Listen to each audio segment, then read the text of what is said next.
is your name and how do you spell it? Hello, everyone.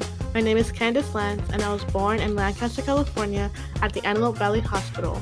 My parents are separated and have been since I was 2 years old. My dad lives in Las Vegas, while my mom lives with me.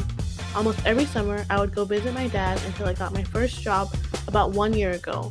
I work at a retirement home in West Covina and I serve food. Because of school, I can only work part time, and I currently go to Baldwin Park High School. However, before I got to BP, I moved around a lot. I've been to 13 different schools throughout the years, and in my first semester of freshman year, I went to Otay Ranch High School in Chula Vista, where I made some friends that I still talk to today. Starting in sophomore year, I made a bunch of friends at this school that have taught me many valuable lessons. Along with a good handful of friends, I also have a blessing in disguise that can be labeled as my twin sister. As I've moved around and adapted to many new schools and environments, I've had Carmen by my side, as well as my two older sisters, Crystal and Courtney, who have taught me that despite what I may be going through, I have them to fall back on. During my time at Baldwin Park High School, I have taken a multitude of classes that have not only given me great hands-on experience with my peers, but also ones that motivate me to keep trying despite many failed attempts. These classes include my sports medicine class, my English classes, and my SLAM pre-calculus class.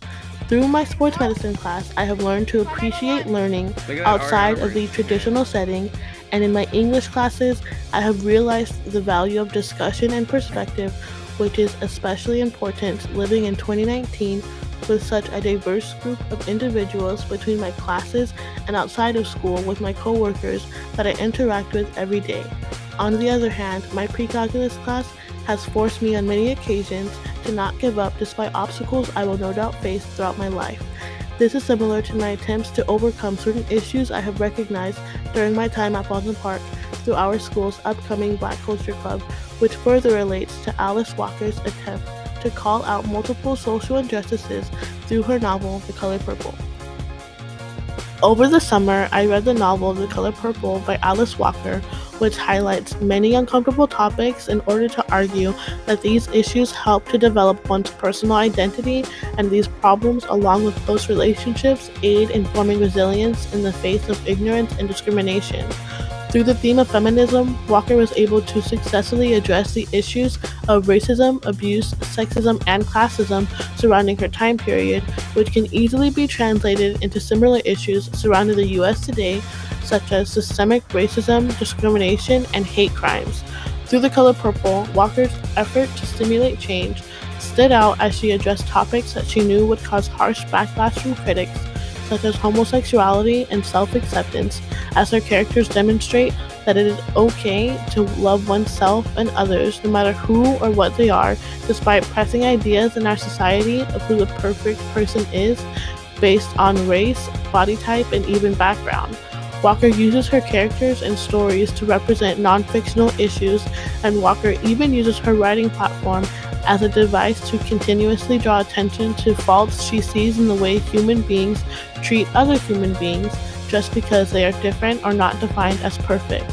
She has cleverly challenged societal norms throughout the years in multiple forms of writing and protest, especially including The Color Purple, which is only one reason why Walker's work is still admired today. Throughout my 4 years of high school, I have recognized a great change in my ability to interact with my peers and my involvement with Baldwin Park as a whole.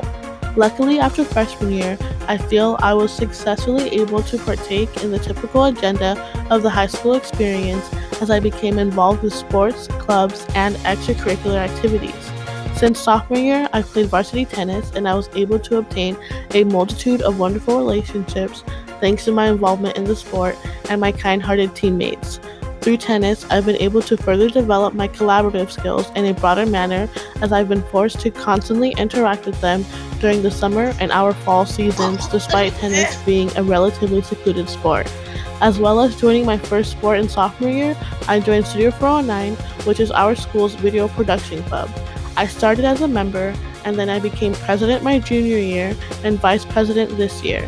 Despite the stress that comes with wanting to perfect certain videos and projects, I have thoroughly enjoyed learning to work my way around editing and cinematography.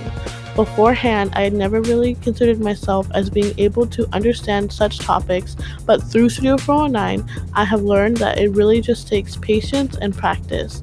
In relation to classes, in junior year, I decided to take health careers through BP's RLP program taught by Miss Marufo, and I feel lucky to have been a part of one of her last classes at BP. Through this class, I spent multiple Saturdays volunteering at Bridge Creek, eventually leading to my first job. Thanks to my health careers course, I was able to put an abundance of experiences on my college applications, partially leading to my acceptances at Arcadia University in Philadelphia, Prescott College in Arizona, Cal State Fullerton, UC Irvine, and UCLA. In the fall of 2019, I will hopefully be attending UCLA. One quote that has motivated me throughout my senior year comes from our very own thought of the day, presented in the morning announcement, stating, "The key to success is confidence, and the key to confidence is preparation."